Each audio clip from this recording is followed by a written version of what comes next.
全国の皆さん、こんにちは。今は何をして過ごしているでしょうか。この夏の暑さでほとんど外出していないという方も多いのではないでしょうか。全国的に平均気温が年々上昇し、40度近くになる場所も出てきています。そんな中、今年は終戦80年を迎えることになりました。被爆者の平均年齢が80歳を超えたことで、被爆者が年々減少しています。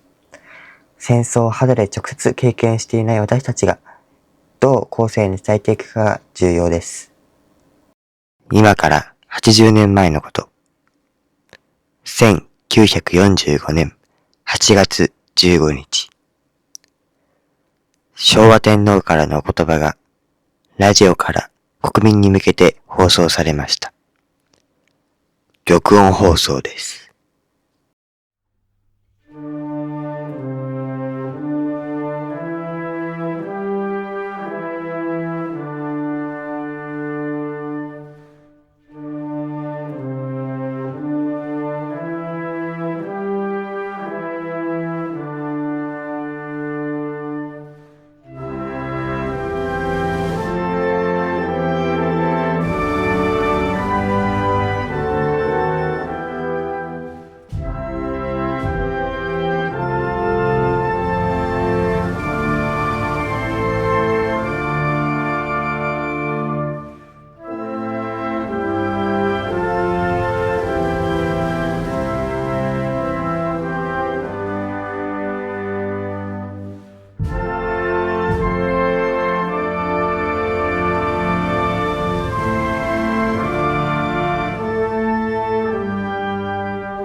深く世界の体制と帝国の現状とに鑑み、非常の措置をもって自局を収集せんと欲し、ここに終了なる汝臣民に次ぐ秦は帝国政府をして米英四蘇四国に対し、その共同宣言を受諾する旨通告せしめたり、そもそも帝国市民の公寧を図り、万邦共栄の楽しみを共にするは放送構想の違反にして秦の権限を語るところ、先に米英二国に宣戦せるゆえんもまた、実に帝国の自尊と東亜の安定とを主揮するにいで、他国の主権を廃し平等を犯すがごときはもとより秦が志にあらず、しかるに公戦すでに地裁をけみし、秦が一回将兵の優先、秦が百両有志の冷静、秦が一億収書の方向をおのおの最善を尽くせるに変わらず、戦局必ずしも好転せず、世界の体制また我に利あらず、しかのみならず敵は新たに残虐なる爆弾を使用してしきれに向こうを殺傷し、残害の及ぶところ秦にかかるべからざるに至る。しかもなお交戦を継続せんか、ついに我が民族の滅亡を将来するのみならず、ひいて人類の文明をも破却すべし、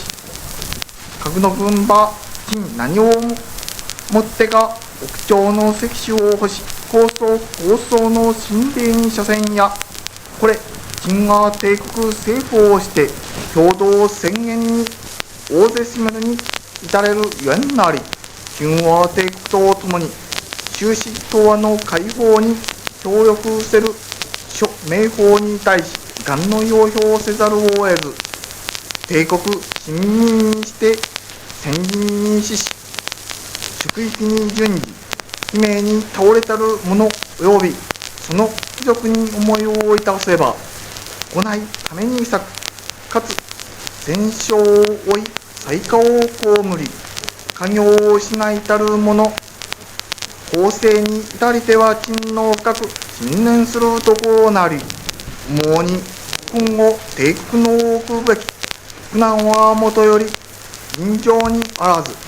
汝市民の中将も陳よくこれを知る。しかれども陳は自分の文句ところ、耐え難きを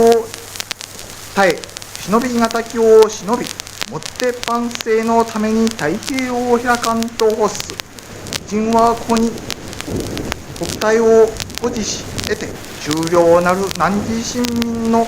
適正に支任し、常に汝市民と共にあり、もしそれ上納撃するところ、乱りに時短を刺激し、あるいは同胞敗壊、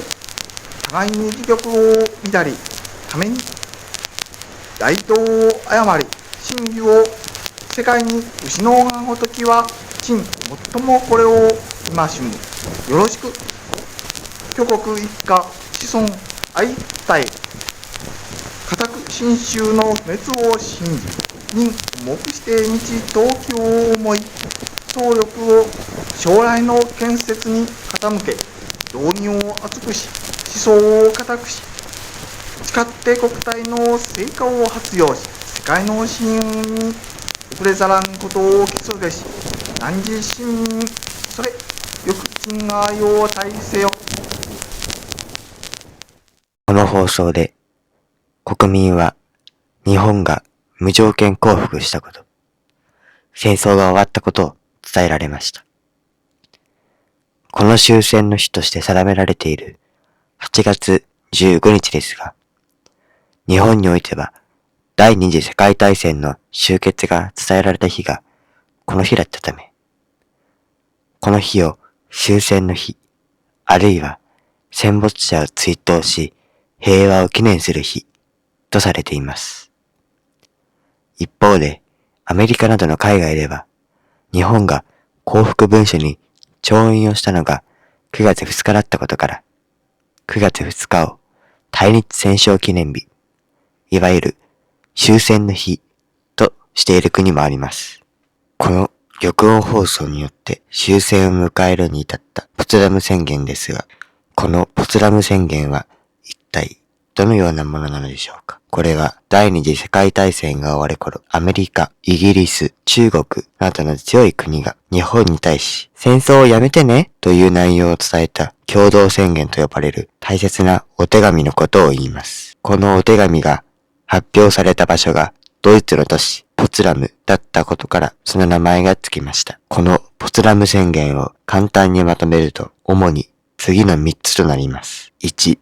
戦争をきっぱりやめること。2、平和で民主的な国になること。3、平和な国づくりを行うこと。日本の軍隊は一切の戦いをやめ、武器を手放す。つまり無条件降伏が求められました。戦争の原因となった軍隊の力を一番大切にする考えである軍国主義をなくし、今の日本社会である代わりに国民が自由に意見を言える民主主義の国になるよう求められたのです。また、この戦争を起こした指導者には罰が与えられることも書かれていました。日本が新しい平和な国になるまでの間、強い国々が日本を見守る、つまり占領することも伝えられ、その後は再び世界の一員として貿易ができるように手伝うよという約束も含まれていました。このポツラム宣言を日本が受け入れたことにより、長い戦争は終結へと向かったのです。逆に言えば、当時の日本政府がポツラム宣言を受け入れなければ、今の日本がなかったと言っても過言ではありません。いかがでしたでしょうか。今回の動画を作成するにあたって、初めて昭和天皇の声を聞きました。実際の玉音放送では、天皇陛下自らが正午にマイクに向かって話したというわけではなくて、事前にレコードに収録したものを当時は正午に流していたそうです。今回は天皇陛下のお言葉だけを皆様にご覧いただきましたけれども、調べてみると実際は約40分余り玉音放送自体は一連の様々な流れに沿って続けられていたようです。天皇陛下の生の声に加えて、後から、アナウンサーさんによる天皇陛下の、お言葉のね、解説も加えられていたりと、今回聞いたよりもたくさんの人によってね、作られた玉音放送だったようです。お盆も残すところ、あとわずかとなった今日、8月15日ですが、皆さんは今何をして過ごしていらっしゃるでしょうか。今月6日は広島で平和記念式典が行われました。暑い中、5万人以上の人が参列し、戦没者に対し追悼を行ったそうです。ここまでご視聴いただきありがとうございました。今年9月1日は関東大震災から102年の年となります。9月1日には、いつ何が起きるかわからない自然災害から身を守るため、また被災者になった場合、どういったものが必要なのかを紹介する動画を配信しようと考えています。ぜひ9月1日会もご視聴いただけると嬉しいです。それでは最後にチャンネル登録とこの動画が良ければ高評価をお願いします。また次回の動画でお会いいたしましょう。ご視聴ありがとうございました。